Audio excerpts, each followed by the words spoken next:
बिस्मिल्लाहिर्रहमानिर्रहीम। D fellows, आइए आज का लेक्चर शुरू करने से पहले रब्बिल जलाल की बारगाह में एक दफ़ा फिर मुल्तजी हों कि मौला करीम हमें ऐसे सजदों की तौफीक अता फरमा कि जिससे खिदमत खलक का जज्बा बढ़े। डी फेलोस, आज जो अहम टॉपिक हम टेकअप करने जा रहे हैं वो है difference between killing on the basis of honour and killing on the basis of sudden provocation.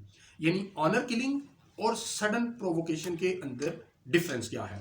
D fellows, आपके ज़हनों में एक लेजिटिमेट क्वेश्चन आ रहा होगा कि ये इन दोनों के अंदर डिफरेंस बयान करने की ज़रूरत क्यों महसूस हुई। डी फेलोस, इन दोनों के अंदर ज़रूरत इसलिए महसूस हुई कि अक्सर बेशतर हम ये देखते हैं कि मुआशरे के अंदर एक मर्डर जो है वो ऑनर किलिंग की बुनियाद पे किया जाता है। फॉर एग्जांपल, अगर एग्जाम्पलीफाई करें और ये जजमेंट्स के अंदर स्टोरीज जो रिपोर्ट होती हैं कि ए ने अपनी सिस्टर के साथ किसी को कंप्रोमाइज्ड पोजीशन में देखा और उसने उस शख्स का मर्डर कर दिया। अब ये मर्डर ऑन वन साइड ये ऑनर किलिंग मर्डर है, but at the same time ये सडन प्रोवोकेशन का मर्डर भी हो सकता है। ये सिचुएशन टू सिचुएशन वेरी करेगा। फॉर एग्जांपल कि अगर एक शख्स जो है वो अपनी सिस्टर का मर्डर इस वजह से कर देता है कि उसे ये पता चलता है और मुआशरे से सुनता है कि उसकी खुदा न खास्ता बहन का अफेयर किसी के साथ है और वो पॉइजनिंग होती रहती है उसे, और वो मेडिटेट करता रहता है, प्लानिंग करता रहता है, और फाइनली अपॉर्चुनिटी जब उसे मिलती है उस मौका के नतीजे में वो उसका मर्डर कर देता है। दूसरी सिचुएशन ये है कि अगर वो उस जो पैरामोर है और वो जो खतून है उनको वो कंप्रोमाइज पोजीशन में देखता है और वहां पे वो प्रवोक होता है और वो उनका मर्डर कर देता है।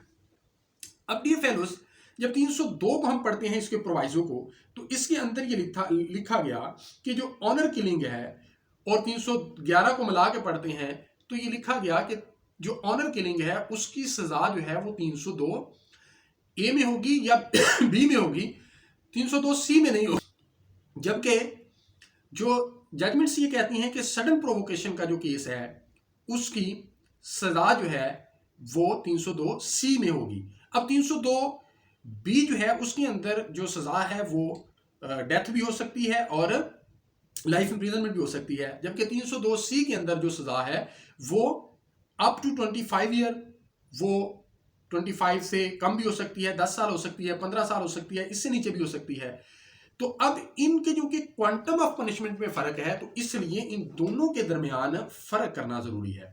डी फेलोस, अब killing on the basis of honour and killing on the basis of sudden provocation, sometimes ये दोनों चीजें ओवरलैप करती हैं, तो इनके अंदर डिफरेंशिएशन एक landmark judgment honourable supreme court की जो PLD 2018 है, supreme court page 840 Syed Mansoor Ali Shah sahib की ऑथर की गई है। उन्होंने ऑनर किलिंग और सडन प्रोवोकेशन के अंदर एक फर्क बयान किया है और ये गाइडेंस प्रोवाइड की गई है to the trial court and respective high courts. Dear fellows, situation मैंने आपके सामने रख दी। अब उन सिचुएशन को अपने मद्देनजर रखिएगा, दोनों सिचुएशंस को, और ये जो डिफरेंस ऑनरेबल सुप्रीम कोर्ट ने दी है इसको भी समझने की कोशिश करिएगा। ऑनरेबल सुप्रीम कोर्ट ने कहा कि in case of honour killing the act of murder is well thought out, calculated and premeditated, while in case of grave and sudden provocation the act is committed on the spur of the moment without any pre-planning or deliberation। मैंने दो situation आपके सामने रखी। एक situation ये कि उसे affair का पता चलता है, पॉइजनिंग उसे होती रहती है और वो प्री मेडिटेट करता रहता है, प्लान करता रहता है, थिंक ओवर करता रहता है, एक अपने जहन में प्लॉटिंग करता है और फाइनली उसे एग्जीक्यूट कर देता है। And he has a plenty of time to think, plan, meditate. Where on the other hand जो दूसरी सिचुएशन बताई उसके अंदर वो कंप्रोमाइज सिचुएशन में देखता है और सडनली प्रोवोक होता है। ऑनरेबल कोर्ट ने भी ये कहा कि if he has pre meditation, he has pre deliberation, he has pre consultation and he has thought over the situation और फिर उसको वो प्लान आउट करके एग्जीक्यूट कर देता है, तो ये ऑनर किलिंग में आएगा। और अगर वो कंप्रोमाइज पोजीशन में देखता है और ऑल ऑफ सडन जो है वो प्रोवोक होता है, तो इसको हम सडन प्रोवोकेशन में कहेंगे।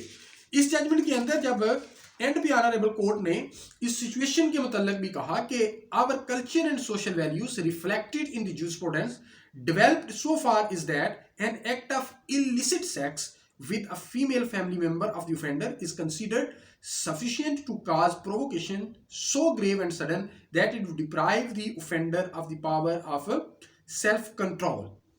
यानी हमारे यहाँ जो ज्यूरिस्प्रूडेंस इवॉल्व हुई उसके मुताबिक हमारा कल्चर, ये हमारे कल्चर के अंदर ये चीज़ मौजूद है कि अगर कोई कंप्रोमाइज पोजीशन में अपने किसी फैमिली मेंबर को देखता है तो वो सडनली प्रोवोक होकर उसका मर्डर कर देता है।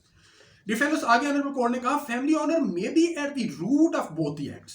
फैमिली ऑनर डेफिनेटली, जैसे मैंने कहा कि दोनों के अंदर मौजूद है, ऑनरेबल कोर्ट ने ये बात कही। Still there is a difference between the two. In case of honour killing the act is premeditated and a planned one, while in case of grave and sudden provocation the act is so sudden that it entails no prior deliberation or planning. D fellows, ये दोनों चीजों के अंदर honourable court ने फर्क किया। आगे honourable court ने ये ग्रेव एंड सडन प्रोवोकेशन को फर्दर भी इलेबोरेट किया फॉर योर अंडरस्टैंडिंग, ये भी मैं आपके सामने रखता हूं। ऑनरेबल कोर्ट ने कहा the expression grave and sudden provocation was used by the legislature in exception 1 to the erstwhile section 300 of PPC as culpable homicide is not murder if the offender, whilst deprived of the power of self-control by grave and sudden provocation, causes the death of the person who gave the provocation. It is clearly spelled out from the said provisions that the provocation offered by the act of the victim must be so grave and sudden that it would deprive the offender of the power of self-control. Provocation in law thus consists of mainly of three elements. Number one, the act of provocation. Number two, the loss of self-control. And three, the retaliation reaction proportionate to the provocation. Dear fellows, आगे honourable court ने कहा the relationship of these elements to each other, particularly in point of time, is of the foremost importance to determine whether there was time for passion to cool and reason to resume. Yani if he has sufficient time to deliberate, to think over, to cool himself, then ये honor killing में चला जाएगा। And if he was not a time to think over और suddenly provoke होता है, उसके नतीजे में कर देता है, तो ये sudden provocation के नतीजे में murder आएगा। The whole doctrine relating to provocation depends on the fact it causes or may cause a sudden and temporary loss of self-control, whereby malice, which is the formation of an intention to kill or to inflict grievous bodily harm, is negative. यानी उसके अभी malice nurse नहीं हुआ, nurture नहीं हुआ, अभी उसने वो malice जो है उस पर डेलिब्रेशन नहीं की, तो डियर फेलोज ये सडन प्रोवोकेशन में आएगा। ये दोनों के अंदर डिफरेंस है, इसी वजह से इन दोनों की सजाओं में भी फर्क है। Thank you.